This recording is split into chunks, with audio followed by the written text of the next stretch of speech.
자, 미국 증시의 분위기를 생생하게 전해드리겠습니다. 이항영의 월가이드 시간이고요. MTN 이항영 전문위원 화상 연결돼 있습니다. 안녕하세요.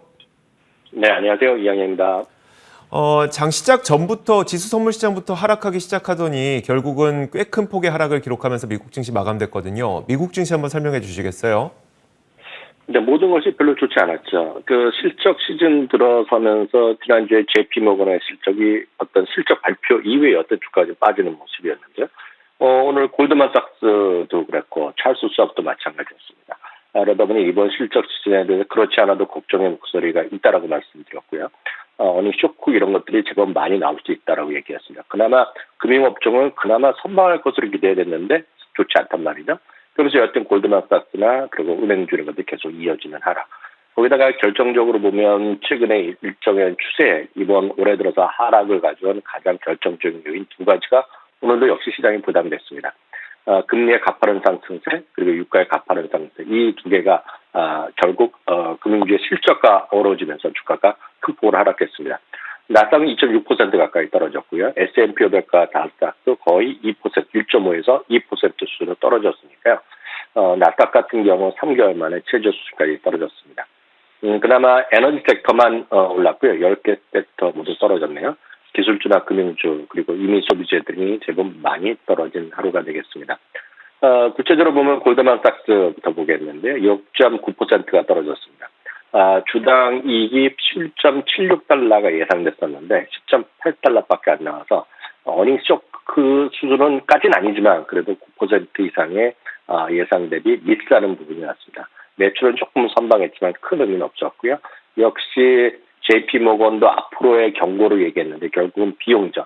비용 중에 가장 큰 요인은 결국 인건비입니다. 그렇지 않아도 고공행진하고 있는 월가의 직원들의 몸값이 계속해서 올라가고 있다는 거죠. 이런 것들. 결국 사람을 구하기 힘드니까 뭔가 좀 급여를 더 주는 거 아닙니까? 이런 것들이 결국 시장에서 부담이 될 수밖에 없겠고요. 찰스업도 기대 이하의 매출 이익이 나오면서 3.5%나 하락했습니다. 유가 보겠습니다. 2014년 10월 이후 7년 만에 최고 수준으로 올라오면서 85달러까지 넘어섰습니다. 그러다 보니 시장에서의 부담감이 커질 수밖에 없습니다. 유가가 어느 정도 70달러, 80달러 수준까지 갈 때는 회복이라고 하지만 80달러 이상까지 가고 이제 정말 100달러에 대한 보이는 거거든요. 천장이요. 이러다 보니 지금 부담인데요. 아시다시피 아부다비의 유전시설 폭격 소식도 악재가 되겠고요. 그러다 보니 골드만삭스에서 유가 전망을 올렸습니다. 2022년 3분기죠. 금년 3분기에 브렌트 기준으로 보면 100달러에 들어서고 내년에 105달러까지 올라갈 수 있다는 전망을 했습니다. 아시다시피 2023년에 JP모건은 150달러를 얘기하기로 했습니다. 골드만삭스 기준은 기존 전망은 금년에 80달러, 내년에 85달러였는데 이미 넘어선 상황이 되겠고요. 10년물 국채금리도 2년 만에 최고 수준으로 올라가면서 1.8586 수준을 계속 도전했습니다.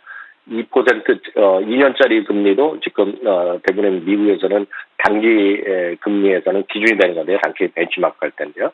그것들은 1%를 넘어서기도 했습니다. 그러다 보니 지금 전반적으로 미국 달러가 다시 강한 흐름을 보이고 있기 때문에 이머징 마켓에 대한 부담이 나올 수밖에 없겠네요. 알겠습니다. 자, 이런 가운데 오늘 시장에서 굉장히 커다란 뉴스가 한 가지 있었어요. 마이크로소프트가 액티비전 블리자드를 인수한다는 소식이었었는데 이 소식에 대해서도 한번 정리해 주시면 어떨까요? 네, 맞습니다. 이미 많은 쪽에서 뉴스가 국내 뉴스 포털에도 많이 실렸죠. 결국은 마이크로소프트가 결국은 액티비전 블리자드에 대한 인수를 의사를 밝혔습니다. 물론 이 부분이 미국의 SEC나 이런 데서 다시 한번 점차 확실하게 어떤 조사가 나올 가능성이 있습니다. 사병의 승인이 날지 안 날지 모르겠지만 지금 상당히 지금 이 부분이 가장 한 뉴스가 되겠습니다. 규모 자체가 워낙 놀랐습니다. 690억 달러 수준이죠. 한국 돈으로 약 82조 원입니다. 마이크로소프트가 워낙 큰 손이지만 역사상 최대 규모가 되겠고요. 주당 95달러 수준이니까 거의 7, 80%의 프리미엄을 지불했습니다. 2016년에 링크드인이 인수했던 규모가 260달러니까 그 당시보다도 2.5배 정도의 규모가 되겠습니다. 참고적으로 스카이프의 어떤 인수가 2011년에 있었는데요. 그 당시에 85억 달러에 비하면 그 당시보다 물론 하는 범위나 다르지만 10배의 값어치를 지불했다라고 이해하셔야 되겠습니다. 메타버스를 여기저기서 얘기하고 저희가 메타버스 다룰 때도 메타버스 하면 항상 얘기가 나오는 회사가 두 회사가 있다라고 설명드린 바가 있습니다. 그것이 하나가 마이크로소프트고 하나가 엔비디아인데요. 결국 그 월가의 시각은 결국 마이크로소프트가 액티비전 블리자를 인수하면서 메타버스 시대를 주도하는 할 가능성이 커져 있고요. 그리고 게임 시장 확대에 대응하겠다는 얘기죠. 그러면서 결국 인수가 결국 최종 성공되면 전 세계 게임 시장에서 3위 업체로 등장합니다. 1위는 텐센트고요. 2위가 소니, 3위가 마이크로소프트가 될 가능성이 커져 있죠.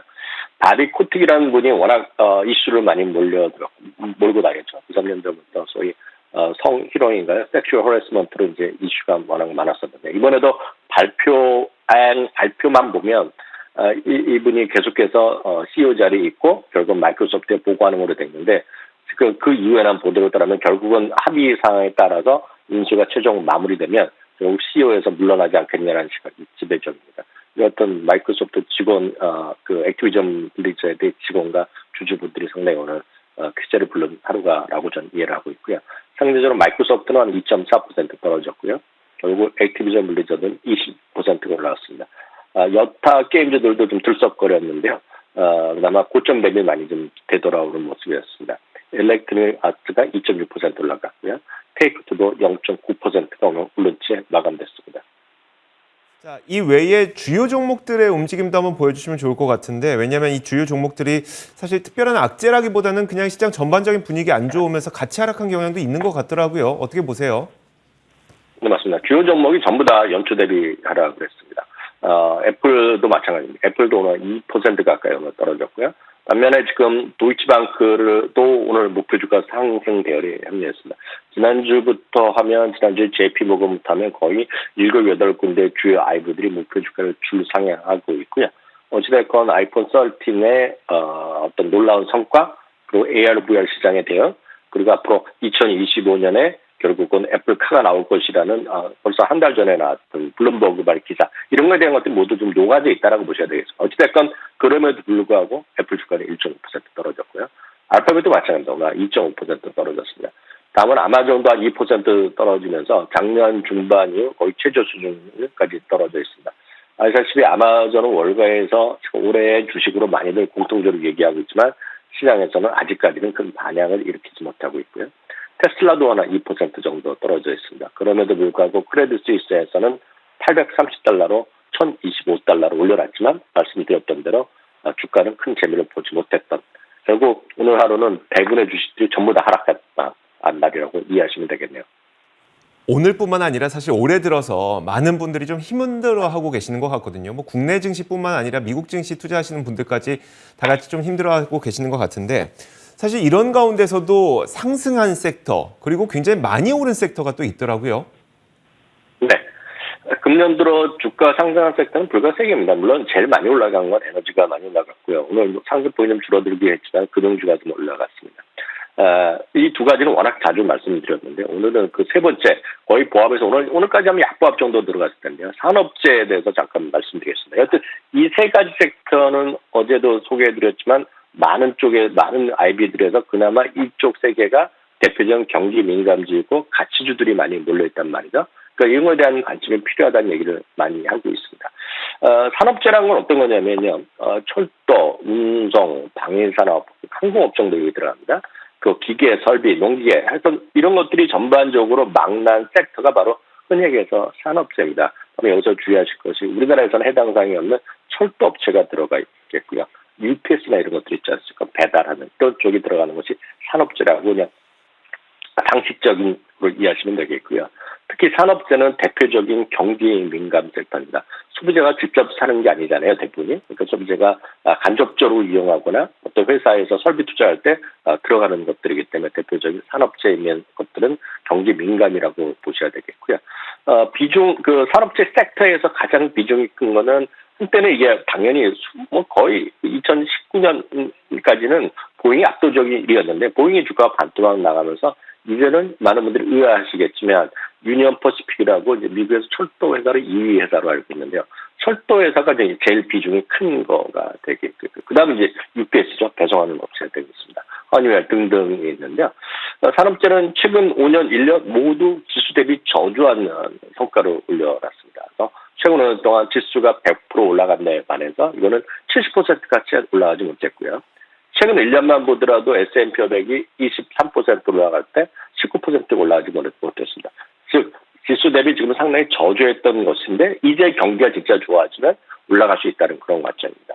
마지막으로 여러분들이 관심을 가질 만한 주식 5개만 빨리 소개해드리겠는데요.